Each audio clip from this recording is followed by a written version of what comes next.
It is also my pleasure to introduce our next speaker, Jennifer Jones. Jennifer and I were classmates in 07, 08, be learning how to be a district governor. And we've had a wonderful journey, the two of us. And I have to admit, one or two glasses of wine might have happened, but I am so proud of what she has done for our year, and I'm looking really forward to hearing what you have to say, Jennifer. Well, thank you, Gay, and I am so glad to be on this noon Zoom with all of you in District 6330, and so many familiar faces, and such a warm welcome, and such an incredible start to your meeting. I want to dissect a whole bunch of things that I thought were brilliant. But first, let me just thank Gay for the introduction. And yes, we did have a great journey becoming governors together. And it's hard to believe we had a little chit chat prior to all of us coming on to the call. It's hard to believe that many years has already gone by. And glad to see that we're both still engaged with our hearts and our heads and our hands in Rotary service. So really, really good to see you. So diversity and equity and inclusion is something that is incredibly important to our organization, and its words, and I'm going to use the acronym as I talk about this DEI throughout the conversation, just to make it a little bit easier. But this is something that we're starting to hear so much about in other corporations, other organizations, within government. It's a conversation that is not one with a quick fix. It is a decades-long conversation, and it's one that we are uniquely poised to be leaders in because of the diversity in our organization, and because diversity is one of our core values. Now, I'm very excited to tell you that the Board of Directors of Rotary International, about a year and a half ago, adopted a DEI statement and making this a priority. But you know, a statement, it just wasn't enough. We needed to do more. And so this past summer, the RI board approved the formation of a task force, a diversity, equity, and inclusion task force. And it's being chaired by our own director from our home zone here, and that's Valerie Wafer. And she is going to chair this assembly of people who have now been recruited from across the globe to help us understand better how do we have the kinds of conversations that we need to in order to elevate our own level of vision to being the very best we can be at diversity, equity, and inclusion. And I think one of the first things that we can all do is take an honest scan of our community, and most importantly, of our club, and look at, are we truly a reflection of what our community, how our community looks? Now, I can tell you that for the past 5, 6, 7 years, our international presidents have made diversity a priority, so much so that they've associated targets with increasing underrepresented populations in our organization, in particular, female members and young professionals under the age of 40. And, you know, I can tell you that over that 5-year window or so, we've really moved the needle in a very negligible way. So what do we need to do to actually move the needle? Now, one of the things that, and one of the ways I like to frame this, quite honestly, is that, you know, we do the scan of our clubs, but we're business people. We're business leaders in our community. And if you were to think about your own business, and you were to take a look at your business plan for the next 3 to 5 years, and you saw that you had a market share that was underperforming, you'd make course corrections, wouldn't you? And so as we look at the population of our globe, 50% of the global population, basically it splits down the middle, male, female. But in our organization, globally, 24% of our members are women. And so, you know, it isn't necessarily that we have to run after trying to get every woman in. We need to make sure that we get good members in, men and women. But we have an underperforming market share that we have an opportunity to take a look at and see how we can better reflect that within our clubs. Now, 24% is the global statistic, but in North America, particularly in our own area, that generally is more like about 35%. Now, we also know that in parts of the world, like the Caribbean, for example, they've basically, in many of those countries, achieved gender parity already. And so that's an important statistic for them, and they've been doing a lot of work on it. Now, members under the age of 40, again, a population where we've seen little growth. The Elevate Rotaract movement has been an incredible opportunity for us to more meaningfully engage younger professionals in our organization. And we know, just listening to Sam, and I know that there's a Rotaract club that came into the chat room a few minutes ago, the opportunity for us to recognize that Rotaract is now a membership type of Rotary is something that helps to bring them so much closer to us. Over the years, we've only ever actualized, if you can believe this, a transition from Rotaract to Rotary of 5%. How is it that we can have this population of people who understand Rotary, who get it, that it's part of their DNA, but then unfortunately, have maybe a young family, go off to school, get a job, and aren't able to participate in their Rotaract club or transition into a Rotary club? And so we've got to do something to make that a closer alignment. And so the entire movement of Elevate Rotaract over the past couple of years has been fundamentally important to engaging Rotaractors in a much more meaningful way. And at the end of the day, whether it's a Rotaractor or a Rotarian, the number one thing I think we need to do is to ensure that we do take a good look at our clubs to see what it is that we're offering, and to make sure that the experience that we're providing is what people are looking for. We know from research that people join and people stay because of the service opportunities that we have to get our hands into something, and for fellowship and connectivity and connection. And so we need to make sure that we provide an authentic and intentional experience for our members.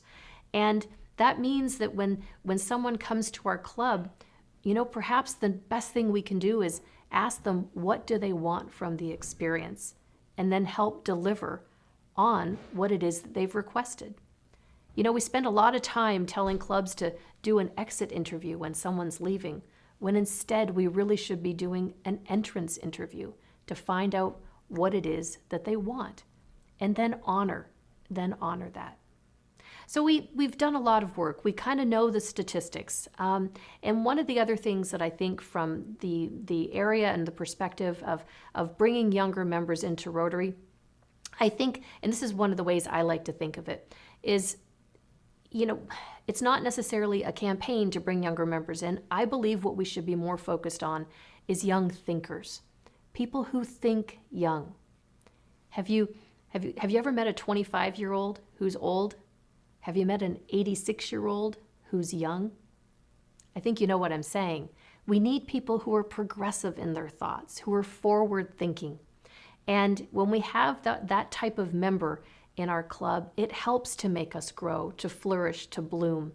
And so vibrant clubs are those that are taking a look forward, the kind of clubs that don't say, it's not the way we've always done it. So diversity, the final thought that I want to wrap up here with this topic, is that all of these different demographics that we're looking at, trying to include and be more inclusive in our organization. We know that we don't have a problem with attracting. We really have a problem with keeping people. Our numbers bear it out. More than 1.3 million have joined over the past decade, and we're still at 1.2. That means we've lost more than we've actually welcomed into our organization. And so we need to do a little bit of work about, like I said, what our clubs look like. And so the final thought is, in my estimation, it really is a conversation about diverse perspective. That's what's so unique to what we have as an organization, that we are able to solve the world's most pressing challenges because we see things in a unique way. And everyone has a different way of bringing a resolution to a problem to the table. Imagine if we were all bankers, or we were all lawyers, or we were all doctors. We would all look at things through one lens. But because we bring a very diverse perspective, it's what allows us to solve these pressing challenges.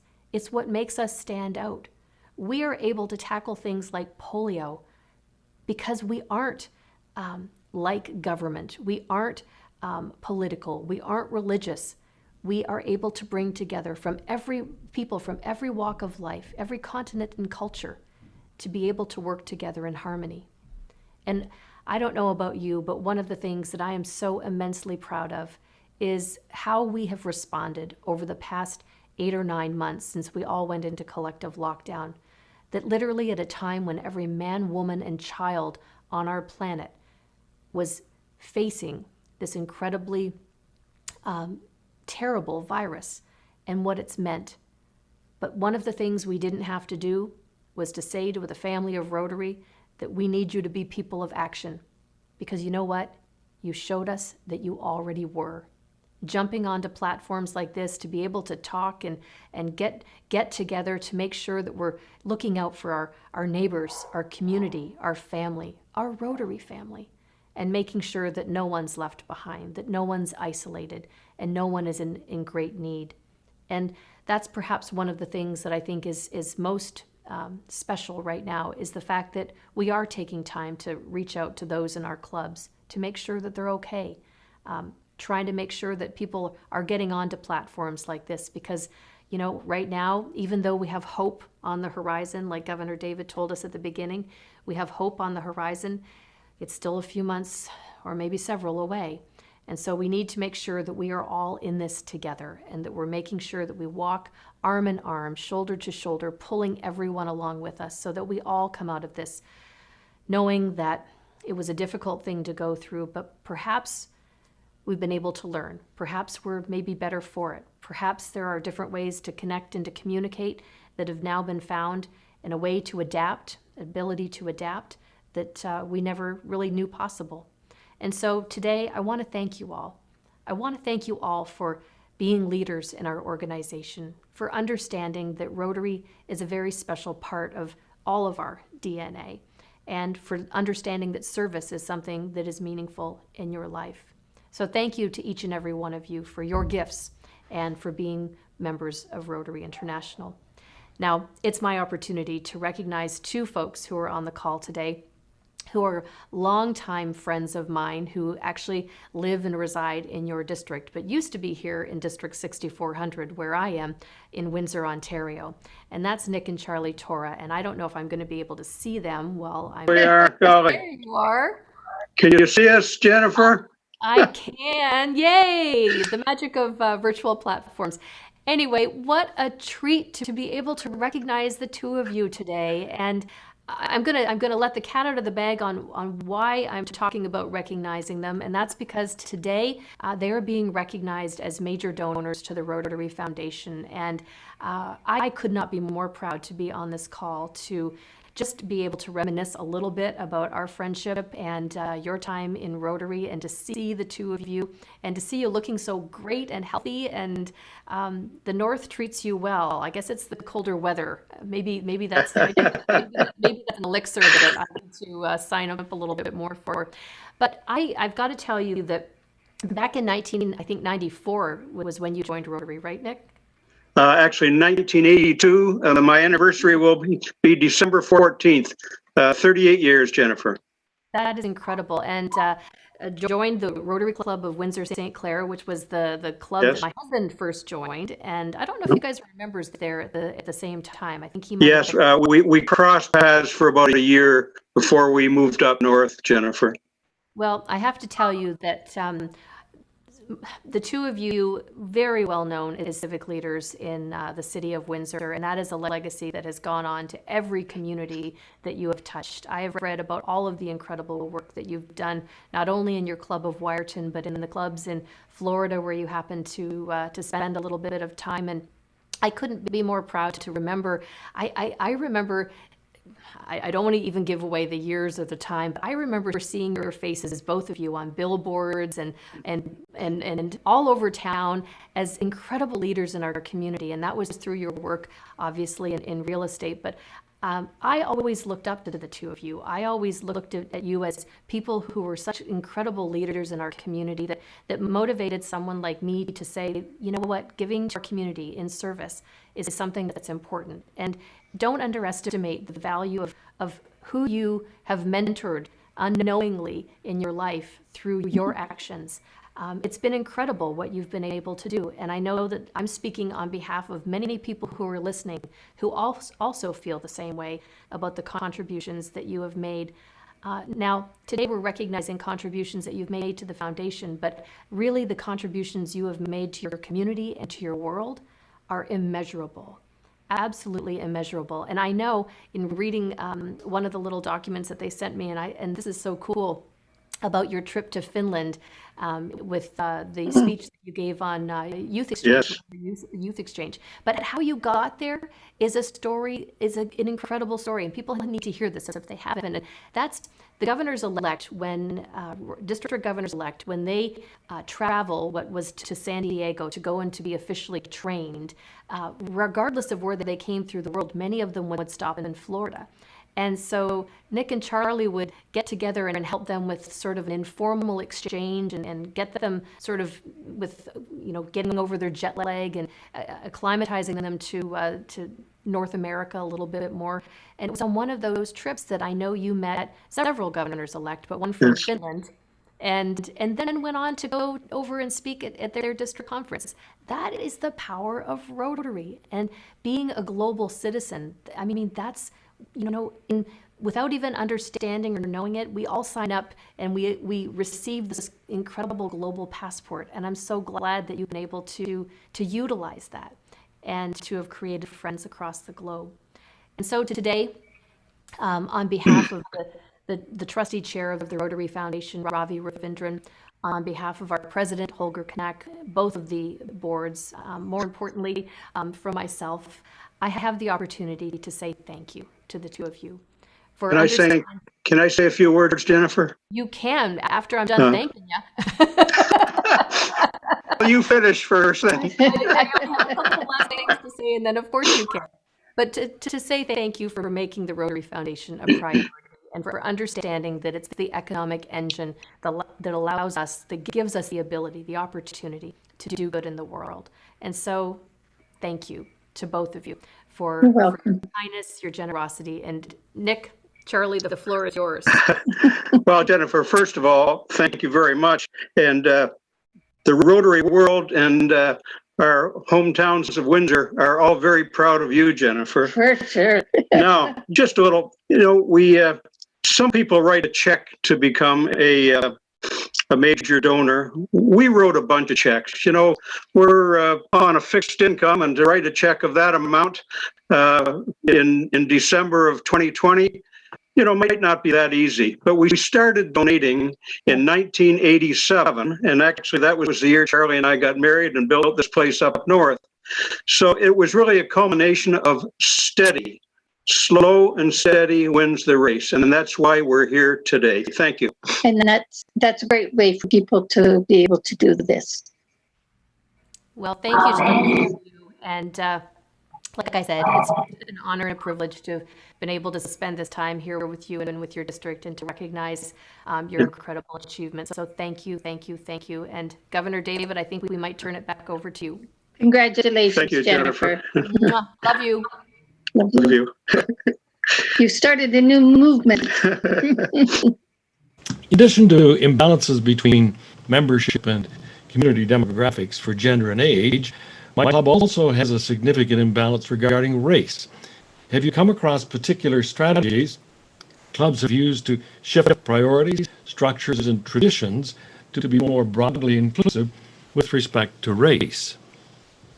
That is a wonderful question, and thank you for asking it. And it is actually, what I will say is that one of the things that this new Diversity, Equity, and Inclusion Task Force is doing right now is doing research globally. We're looking around different communities for different best practices to see where these kinds of conversations, where the success stories have happened, and where we can learn from them.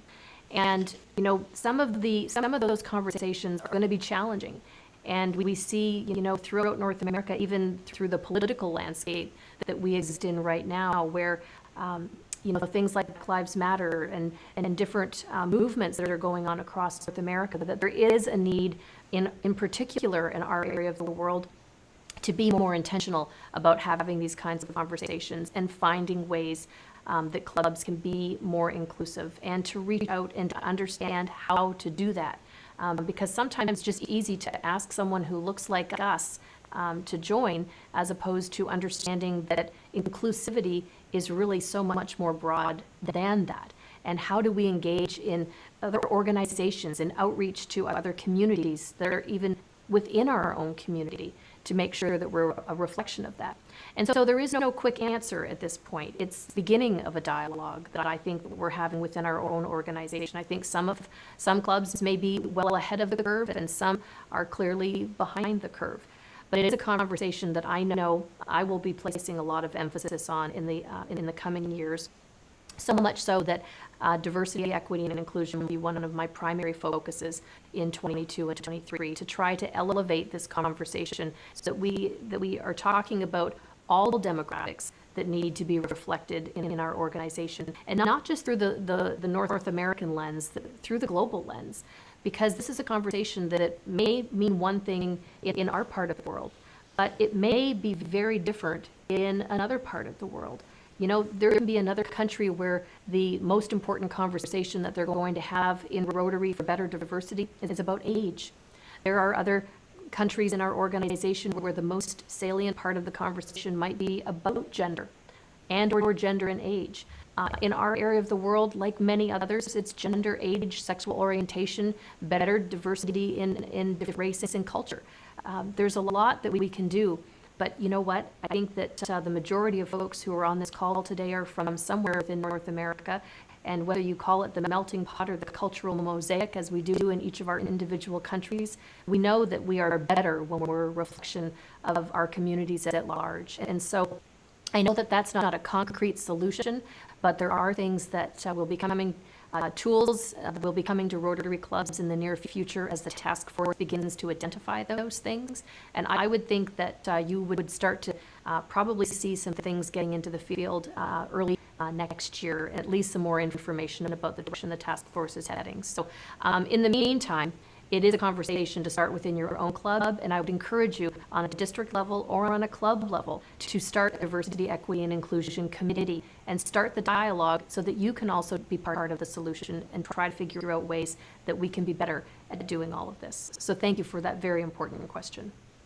This is perhaps a little bit personal, but you will be the first woman president of Rotary International. You've noted that we only have 24% women. You are an example of someone who has broken some of the barriers. What were some of the barriers, and how did you overcome them to get to the position you are? That's a good question. So let me start by maybe going in reverse. I honestly have sat at the board table of the Rotary International Board as a member of the Board of Trustees, and I never sat there as a woman. I sat there as a Rotarian. And, you know, perhaps, and yes, there have been barriers that I've had to encounter and hurdles perhaps to step over along the way. But my colleagues right now in the environment that we're in, we look at each other as equals. And, you know, our voice resonates as Rotarians, not as a man or as a woman representative within our organization. Now, I don't want to be Pollyanna about that, to say that there aren't ways in which we, you know, barriers that we still need to break down. I'll tell you a very quick little story about a club that I had in my home district when I was a governor nominee. And that club had not permitted women to join. And anyway, they'd been a powerhouse club that dwindled down to about 8 or 9 over many years. And they were trying to do a bit of a resurgence in this club, and I was asked if I would go speak to them. And so it was a bit of a daunting thing to cross into territory where I knew that I wasn't maybe somebody who they were looking to welcome. They had assistant governors in that area who said, you know what, Jen, come in and tell them a little bit about the face of Rotary today. And so I showed up, and when I walked in, the fellows who were AGs, I walked over, I knew them from conferences, gave them a big hug, and the president I knew gave him a hug, and did my talk. There was maybe, 15, 20 people at the table. And as I concluded, there was a gentleman down at the end of the table, Mr. Krieger, and he put up his hand and he said, you know, Jen, Mr. Krieger was in his 90s. He said, "I would like to say something." And you could see literally everyone in the room do this. And so he stood up and he said, "When they decided to let women into Rotary, I led the charge against it. Today, I want to rescind my position and I want a hug." And I went over, obviously, and I gave him a big hug. And for the few years that he was still with us, every time I saw him, he would shuffle up and I'd give him a great big hug. And I share that story because sometimes it's barriers like that we don't even recognize sometimes that it is just about sharing the human face of who we are and what we do, and opening the doors for others behind us, both men and women. And that's one of the things that I think is incredibly an incredible responsibility for all of us, is to be taking a look at our clubs, at our district, at our world, at our own vocations, at our businesses, in our families, and trying to bring others along with us. Good leaders give it away. That's what good leaders do. You don't have to lay claim to being the best leader. You want to lay claim to help give voice to others around you. And so, yes, I'd be lying to say that there weren't hurdles along the way. But I think that hurdles sometimes make us just run a little harder and jump a little higher. And that is, something that at this point in time, I want to be able to shine a light more on the conversation about diverse perspective than I do about the inequality in gender balance. Well, Jennifer, it's been a pleasure to be able to pose some of these questions to you. And